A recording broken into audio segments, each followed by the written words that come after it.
Right, are we recording? Splendid.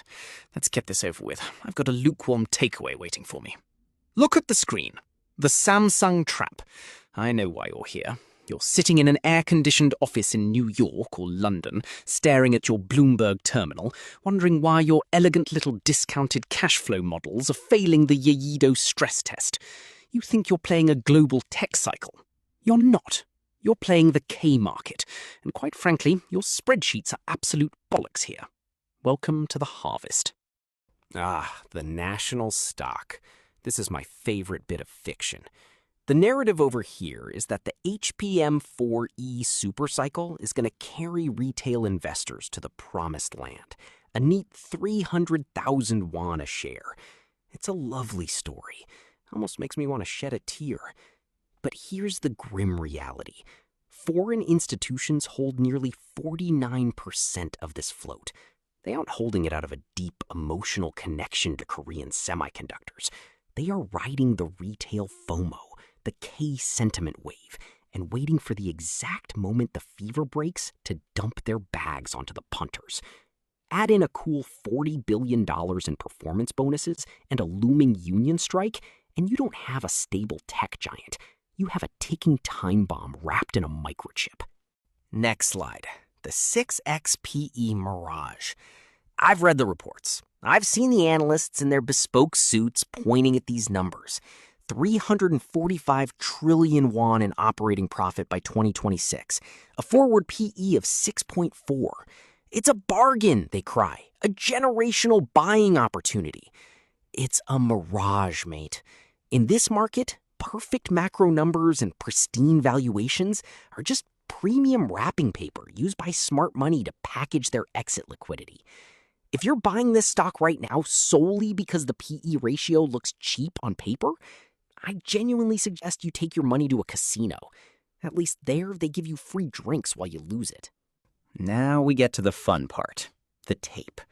You see, numbers can be massaged, earnings can be projected, but tape doesn't lie.